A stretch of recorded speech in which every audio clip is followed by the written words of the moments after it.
అందరికీ నమస్కారం, శుభోదయం. Welcome to profit master. ఇవాళ 18th ఫిబ్రవరి ట్యూస్డే ఇంటర్నేషనల్ మార్కెట్స్లో పర్ఫార్మెన్స్, అలాగే మన మార్కెట్స్ మీద ఇంపాక్ట్ ఒకసారి చూద్దాం.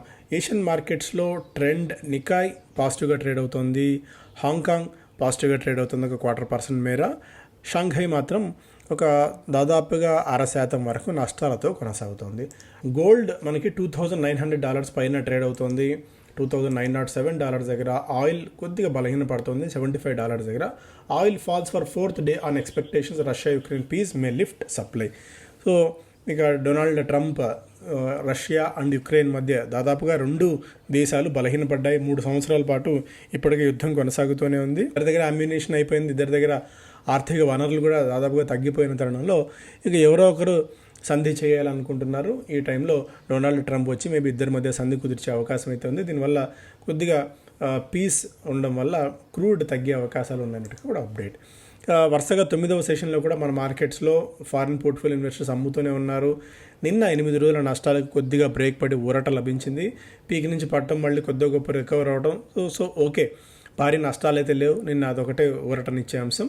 ఫారిన్ పోర్ట్ఫోలియో ఇన్వెస్టర్స్ నిన్న కూడా 3,940 కోట్ల వర్త్ ఆఫ్ స్టాక్స్ని సెల్ చేయగా, ఫారిన్ పోర్ట్ఫోలియో ఇన్వెస్టర్స్ 4,760 కోట్ల రూపాయల వర్త్ ఆఫ్ స్టాక్స్ని నిన్న కొనుగోలు చేయడం చూసాం. ఫారిన్ పోర్ట్ఫోలియో ఇన్వెస్టర్స్ నష్టాలని అమ్మేస్తున్న దాన్ని డొమెస్టిక్ ఇన్స్టిట్యూషన్ ఇన్వెస్టర్సే ఎప్పటికప్పుడు మద్దతు ఇచ్చుకుంటూ మార్కెట్స్ని ముందుకు తీసుకెళ్తున్నారు. అదొకటే ప్రోత్సాహకర అంశం, పాజిటివ్ అంశం. ఏబీబీ రెవెన్యూ 22% మేర పెరిగింది, ప్రాఫిట్ 55% మేర పెరిగింది.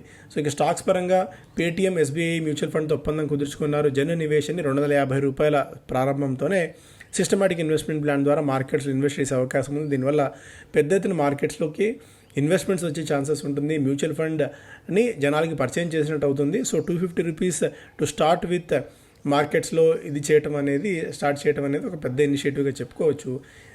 ఇక అదర్ దాన్ దట్ పెద్దగా మార్కెట్స్ని స్టాక్స్ని ప్రభావితం చేసేంత వార్తలు అయితే ఏమీ లేవు ఇవాళ ఓవరాల్గా చూసినా కూడా. జిఎంఆర్ ఎయిర్పోర్ట్స్ ప్యాసింజర్ ట్రాఫిక్ 11.4% మేర, ఇంటర్నేషనల్ ట్రాఫిక్ దాదాపు 12.4% మేర పెరిగినట్టు చెప్తోంది. అదర్ దాన్ దట్ మేజర్గా డీసీఎక్స్ దాదాపు 25 కోట్ల రూపాయల వర్త్ ఆఫ్ ఆర్డర్స్ వచ్చినట్టు వెల్లడించింది. సో అది మేజర్గా. అండ్ మిగిలిన స్టాక్స్ పరంగా కూడా ఒకసారి మోస్ట్లీ ఇదే. ఇంకా అజాక్స్ మోర్గాన్ స్టాన్లీ దాదాపు 8 లక్షల షేర్లని కొత్తగా లిస్ట్ అయింది, దీనిలో బ్లాక్ డీల్ ద్వారా విక్రయించింది. అండ్ స్టాక్ కూడా దాదాపు 8% మేర బలహీనంగా లిస్ట్ అవ్వడం కూడా మనం అబ్జర్వ్ చేసాం. సో టైటాన్ ఇతర దేశాలకు వెళ్ళి కొనుగోలు చేయాలని చెప్పి చూస్తుంది. గల్ఫ్ దేశాల్లో growing Gulf jewellery retail presence. So అందువల్ల దమాస్లో a well set jewellery retailer in GCC region, ఇక్కడికి వాళ్ళు వెళ్ళి చేయాలి. మన్నాయ్ అన్న కంపెనీ, మన్నాయ్ కార్పొరేషన్లో సిగ్నిఫికెంట్ వాటా కొనుగోలు చేయాలి అన్నట్టుగా కూడా ఒక వార్త అయితే ఇక్కడ చూస్తున్నాం. Discussions are focused on valuation estimated 4,500 crores with no consensus yet set people familiar with. So ఇది second attempt a deal between Titan and Damas. ఈ ప్రీవియస్ రౌండ్ ఆఫ్ నెగోషియేషన్స్ గత కొన్ని సంవత్సరాల క్రితం చేసింది. వాల్యుయేషన్స్ ఎక్కువగా ఉన్న తరుణంలో అది వెనక్కి తగ్గారు. బట్ ఈసారి కూడా ఎలా అవుతుందో చూడాలి. ఇంకా మెజారిటీ ఆఫ్ మనం అంతా కూడా ఎలా పోర్ట్ఫోలియోలో నష్టాల్లో ఉన్నాయని ఒక భయంతో ఉన్నాము. సో మనం ఒక్కరమే కాదు, ప్రపంచంలో మహా పేరు మోసిన పెద్ద పోటుగాళ్ళని చెప్పుకుంటున్న అందరి పోర్ట్ఫోలియోస్ కూడా నష్టాల్లో ఉన్నాయి. అందరి పోర్ట్ఫోలియో నష్టంలో లేదు అని చెప్పినోడు నిజంగా ఫ్రాడ్ చేస్తున్నట్టు లెక్క. ఇంతటి మార్కెట్ క్రాష్లో పోర్ట్ఫోలియో ఖచ్చితంగా ఎంతో కొంత నష్టాలు అయితే ఉంటాయి. కనిష్టంగా 15-20%, గరిష్టంగా 40-50% వరకు ఉన్నా కూడా ఆశ్చర్యపోవాల్సిన అవసరం లేదు. తలలు పండి విపరీతమైన అనుభవం ఉన్న ఎవరైనా సరే ఈ మార్కెట్ కండిషన్స్లో, ఎందుకంటే మనం ఎవరు చెప్పలేని పరిస్థితి, దీన్ని ప్రిడిక్ట్ చేయలేని పరిస్థితి. సో అందువల్ల ఎవరు మీరు చెప్పారనో, మేము చెప్పామనో, ఇన్వెస్టర్ చెప్పాడనో, ఆ అనలిస్ట్ చెప్పాడనో స్టాక్ పడిపోయింది. సో ఎవరు చెప్పినా మార్కెట్స్లో ఏంటంటే వన్స్ పోటు ఎక్కువగా ఉన్నప్పుడు తీరంలో ఒడ్డున పెట్టిన పడవలు కొట్టుకుపోతాయి. ఇంకా అంతకుముందు రోడ్డు మీద కూడా నీళ్ళు వచ్చేస్తాయి. సో అటువంటి పరిస్థితుల్లో మనం ఏమీ చేయలేము. ఎందుకంటే ప్రెడిక్షన్ అనేది we are not in the business of prediction. So we are in the business of analysis. So ఎలా అయితే ఎలా కావచ్చు, అన్న అనాలిసిస్లోనే మనం చేసుకోగలం. మన చేతిలో ఉన్నది మాత్రం అదొకటే.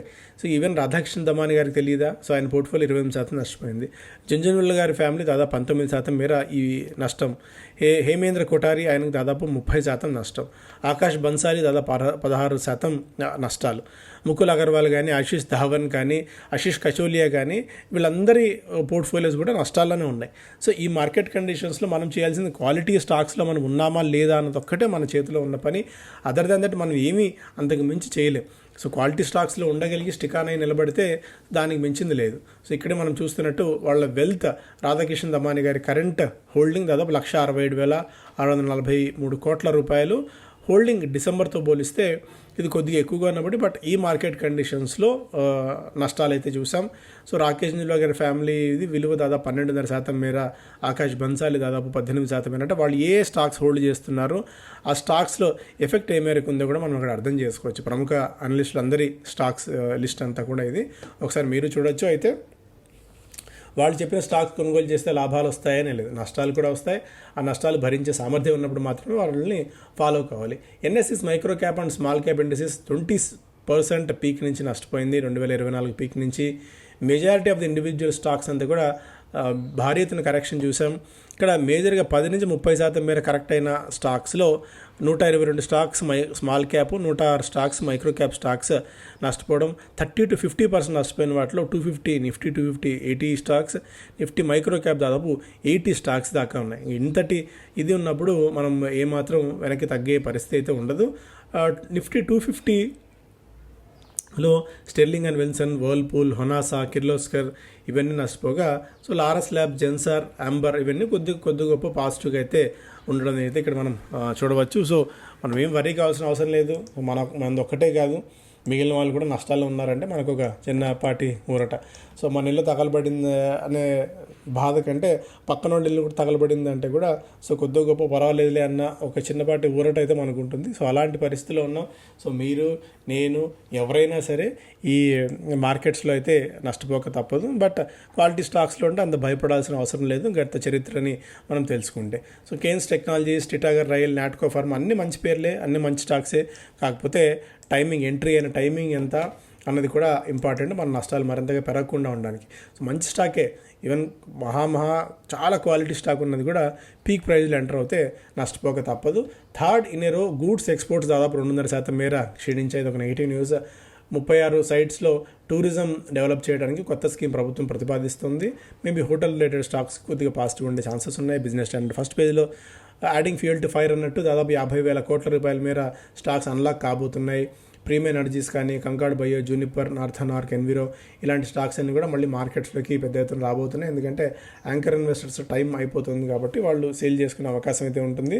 సో ఇలాంటి తరుణంలో ఇది మరి ఒక effect. India delivering good returns అన్నట్టుగా కూడా ఫైనాన్స్ మినిస్టర్ చెప్తున్నారు ఎఫ్ఐఐ సెల్ ఆఫ్ నేపథ్యంలో. సో మేజర్గా ఇది.